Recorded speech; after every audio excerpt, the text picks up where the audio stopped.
Hello students, रचनास creation कच्ची से कलम तक में आज का टॉपिक है आर्थिक यानी कि इकोनॉमिक्स। इकोनॉमिक्स 60% स्टूडेंट्स के लिए बहुत ही टफ होता है क्वेश्चन को सॉल्व करना। क्यों? क्योंकि 70 से 80% क्वेश्चन आते हैं करंट अफेयर से और बाकी के क्वेश्चन आते हैं टिपिकल फैक्चुअल क्वेश्चन आते हैं। यानी कि आपको डे टू डे लाइफ में बिल्कुल अपडेट रहना पड़ता है। और इकोनॉमिक्स के कुछ ही फेवरेट टॉपिक्स हैं जिससे बार बार क्वेश्चन पूछे जाते हैं। तो इकोनॉमिक्स में आपको पूरा मास्टर डिग्री या बैचलर डिग्री नहीं करना होता। जीएस के पॉइंट ऑफ व्यू से आपको बहुत सेलेक्टिव पढ़ाई करनी होती है। तो आज का हमारा टॉपिक है मानव विकास। मानव विकास एक ऐसा टॉपिक है जिससे हर साल 1 या 2 क्वेश्चन प्री में ज़रूर पूछे जाते हैं और कभी कभी तो इससे ज़्यादा भी पूछे जाते हैं। और ये बहुत ही इंपॉर्टेंट टॉपिक है मानव विकास का। इसका एस्पेक्ट क्या है? ट्रेडिशनल क्वेश्चन है और करंट अफेयर्स क्वेश्चन है। तो मैं अपनी वीडियो के थ्रू ये दोनों ही पार्ट कंप्लीट करवाऊंगी, जिसमें back year question, forward link question, 2 किताब के साथ इस टॉपिक को कवर कराऊंगी और साथ ही करंट अफेयर्स के जो भी लेटेस्ट डाटा हैं उस टॉपिक से रिलेटेड वो भी। तो वीडियो पूरी ज़रूर देखिएगा अगर किसी भी प्रतियोगी परीक्षा की तैयारी कर रहे हैं तो। और चैनल पे पहली बार विजिट किया है तो सब्सक्राइब बटन को क्लिक कर लीजिए। फ्री ऑफ कॉस्ट सारी वीडियो अपडेट आपको मिल जाया करेगी और तैयारी की रोज़ एक वीडियो मैं अपलोड करती हूँ ताकि आपकी प्रिपरेशन एकदम सही समय पर चले। तो चलिए शुरू करते हैं आज का टॉपिक मानव विकास। तो सबसे पहले हम लोग मानव विकास को समझ लेते हैं। मानव विकास क्या है, क्योंकि यही बेस है। मानव विकास एक बहुत ही व्यापक अवधारणा है। व्यापक किस लिए? क्योंकि मानव को विकसित कैसे माना जाए। तो मानव विकास के अंतर्गत पहले तो सिर्फ स्वास्थ्य को रखा गया, ठीक है। लेकिन अब ये अवधारणा कैसे आगे बढ़ी, इसकी पूरी मैं कहानी कीवर्ड्स के थ्रू बताऊंगी। कीवर्ड्स वही होंगे जो कि बैक ईयर क्वेश्चन में बार बार पूछे जाते हैं। जो टॉपिक्स उन्हीं कीवर्ड्स के थ्रू पे मैं पूरा ये टॉपिक कवर कराऊंगी। तो चलिए शुरू करते हैं।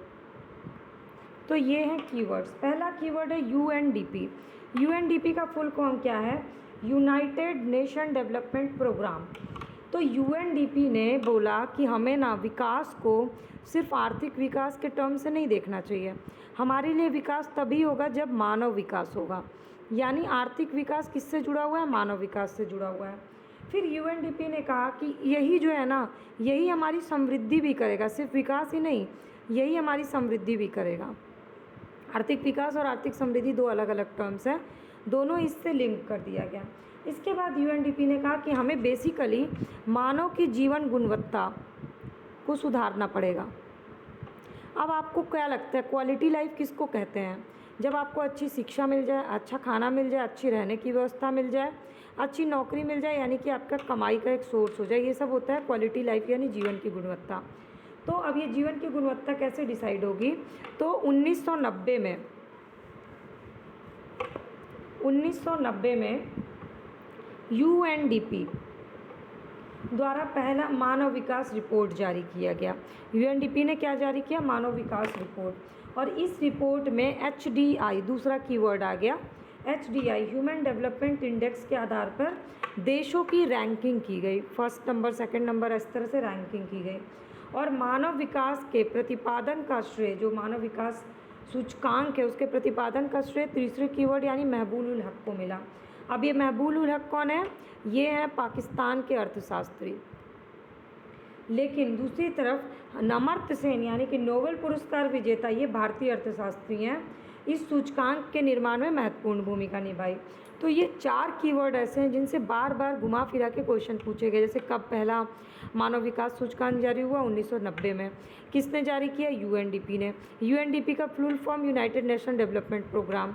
महबूब उल हक कौन है? तो पाकिस्तान के अर्थशास्त्री। इस तरह से घुमा फिरा के क्वेश्चन पूछा गया।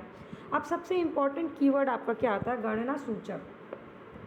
तो मानव विकास की गणना के लिए 3 सूचक यानी कि जीवन प्रत्याशा,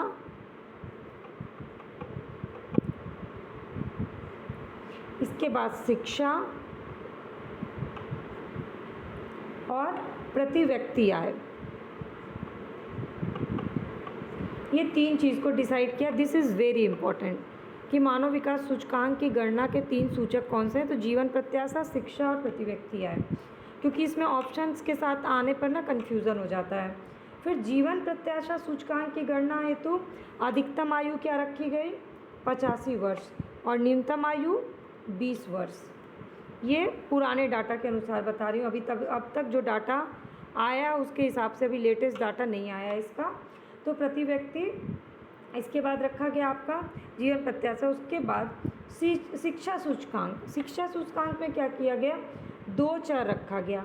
इस 2 चर में क्या है कि स्कूल जाने की अधिकतम अवधि क्या रही, औसत वर्ष। क्या होता है कि बहुत बच्चे स्कूल इसलिए जाते हैं क्योंकि उनको स्कूल में एक टाइम का खाना मिल जाता है।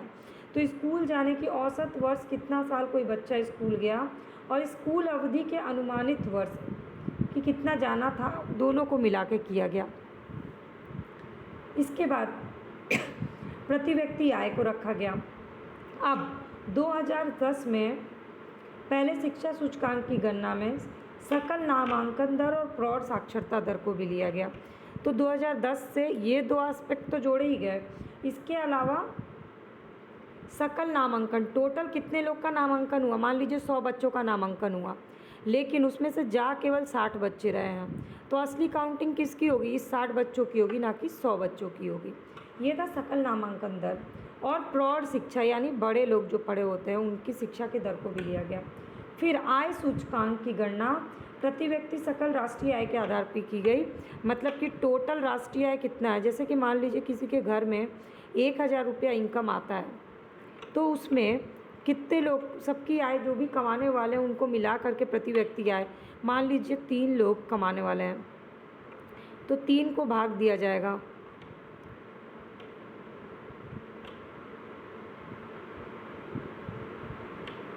और फिर जो निकलेगा वो होगा आपका तीनों लोग का प्रति व्यक्ति आय। तो राष्ट्रीय आय को आधार मान करके ही प्रति व्यक्ति आय डिसाइड की गई। अब 2010 से पूर्व इसे प्रति व्यक्ति सकल घरेलू उत्पाद पर किया जाता था, लेकिन 2010 से प्रति व्यक्ति राष्ट्रीय आय के आधार पर किया जाने लगा। तो ये आपके लिए फैक्चुअल इन्फॉर्मेशन इंपॉर्टेंट हो गया। तो अब ये 5 कीवर्ड हैं। अब हम आगे की स्टोरी देख लेते हैं। अब हम लोग डाटा देख लेते हैं थोड़ा करंट का। जैसे कि भारत की रैंकिंग क्या है HDI में, तो 129वीं रैंक है भारत की। ये मैं आपको बता रही हूँ 9 दिसंबर 2019 का लास्ट आंकड़ा जो आया उसके हिसाब से। ठीक, टोटल कितनी कंट्रीज़ हैं, 189 कंट्रीज़। पहले भारत की रैंक थी 130, फिर भारत को 129 रैंक मिल गया। इसके बाद सबसे नंबर 1 पे कौन सा है, तो नंबर 1 पे इसमें है नॉर्वे, और उसके बाद स्विट्ज़रलैंड। ठीक है, इसके बाद आपका है लोएस्ट, सबसे नीचे रैंक पे कौन है, तो सबसे नीचे रैंक पे है अफ्रीका का देश नाइजर।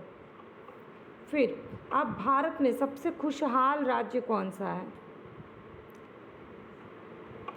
केरल। भारत में सबसे अमीर राज्य महाराष्ट्र। और आपके लिए होमवर्क क्या है, भारत का सबसे गरीब राज्य, इसका आंसर आपको बताना है। मुझे कमेंट सेक्शन में कमेंट करके बताइएगा कि भारत का सबसे गरीब राज्य कौन सा है।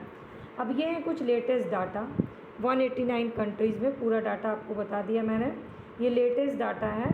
अब हम लोग इसके बात करेंगे MPI, ये तो हो गया HDI का पूरा डाटा। अब करेंगे MPI का डाटा। अब ये बहुआयामी निर्धनता सूचकांक है, MPI बहुआयामी निर्धनता सूचकांक, multi dimensional poverty index, MPI का फुल फॉर्म, और इससे भी क्वेश्चंस पूछे जाते हैं। तो ये भी मानव विकास की नापने की एक अवधारणा है। अब इसका सबसे पहला प्रकाशन 2010 में मानव विकास रिपोर्ट के साथ किया गया। फिर बहुआयामी निर्धनता सूचकांक से पूर्व 1997 से मानव विकास रिपोर्ट के साथ मानव निर्धनता सूचकांक को प्रकाशित किया जाना शुरू किया गया, यानी कि HPI को। और इसका विकास UNDP के सहयोग से ऑक्सफोर्ड निर्धनता एवं मानव विकास पहल OPHI और UNDP दोनों के आपसी सहयोग से ही शुरू किया गया। और इस सूचकांक के माप के भी 3 आयाम हैं, सेम वही नहीं है, शिक्षा, स्वास्थ्य और जीवन स्तर। तो प्रति व्यक्ति आय की जगह क्या जोड़ गए यहाँ पर, स्वास्थ्य जुड़ गया। ये सूचकांक क्या है, जैसे शिक्षा, तो स्कूल में टोटल कितनी अवधि की और स्कूल में वो कितना उपस्थित रहा, बेसिकली अटेंडेंस के आधार पर। स्वास्थ्य संबंधी दर मतलब बाल मृत्यु दर कितनी है और उसका पोषण।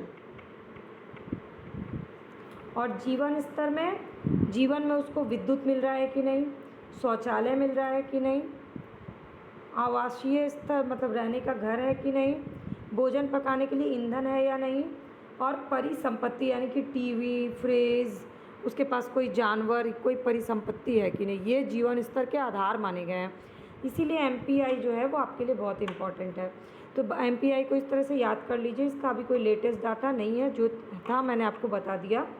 और अब हम लोग देखेंगे भारतीय राज्य में मानव विकास का क्या कंडीशन है। अब राज्यों में मानव विकास, तो पहला, भारतीय राज्य में सबसे पहले किस राज्य द्वारा मानव विकास रिपोर्ट जारी की गई, वेरी इंपॉर्टेंट क्वेश्चन। तो 1995 में मध्य प्रदेश द्वारा, ठीक है, ये पहला क्वेश्चन हो गया। दूसरा कि भारत में राज्यों की मानव विकास के संदर्भ में तुलनात्मक स्थिति की आकलन हेतु 2002 में पहली बार राष्ट्रीय मानव विकास रिपोर्ट प्रकाशित की गई, NHDR। पहले तो स्टेट के रूप में MP शुरू किया, पर उसको राष्ट्रीय स्तर पर 2002 में योजना आयोग के द्वारा शुरू किया गया। अब इसके बाद मानव विकास की दृष्टि से कौन सा राज्य प्रथम स्थान पे था, केरल। उसके बाद राष्ट्रीय मानव विकास रिपोर्ट की दूसरी रिपोर्ट योजना आयोग के अधीन 2011 में जारी की गई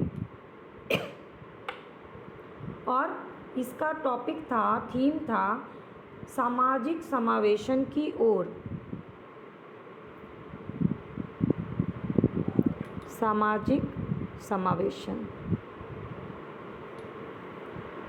अब रिपोर्ट के अनुसार सबसे नीचे की रैंक में कौन सा राज्य, तो छत्तीसगढ़,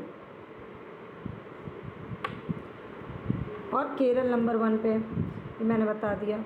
उत्तर प्रदेश की रैंकिंग थी 18वीं। इसके बाद आया आपका भूखमरी को भी एक आकलन रखा गया कि भूखमरी क्यों होता है। जैसे कि भूखमरी का जो इंडेक्स जारी होता है, उस इंडेक्स में टोटल कितनी कंट्रीज़ हैं, थोड़ा सा इम्पोर्टेंट, इसलिए मैं बस आपको एट अ ग्लांस बता दे रही हूँ कि ये भूखमरी की जो रिपोर्ट जारी हुई 2017, टोटल 119 देश में भारत का स्थान 100वां रहा। और इसमें वैश्विक भूखमरी सूचकांक में बेलारूस जो है वो प्रथम स्थान पे रहा। तो और सबसे लास्ट में रहा अफ्रीकी गणराज्य, मध्य अफ्रीकी गणराज्य। ये गरीबी सूचकांक भी थोड़ा सा इम्पोर्टेंट हो गया आपकी बार के लिए, इसलिए आप लोग याद रख लीजिएगा ये कि बेलारूस नंबर 1, मध्य अफ्रीकी सबसे लास्ट में, और भारत की रैंकिंग रही 119 में से 110। ये हो गया हंगर रिपोर्ट। तो ये टोटल जो सूचकांक और ये है ना, इसका अगर आप बैक ईयर क्वेश्चन निकालिएगा तो कम से कम 60 से 70 क्वेश्चंस आपको मिल जाएंगे और इसी टॉपिक से, और यही हैं जो घुमा फिरा के पूछे गए हैं। तो अगर आपको इसके अलावा कोई नए क्वेश्चन मिलते हैं तो कमेंट सेक्शन में मुझे कमेंट करके ज़रूर बताइएगा।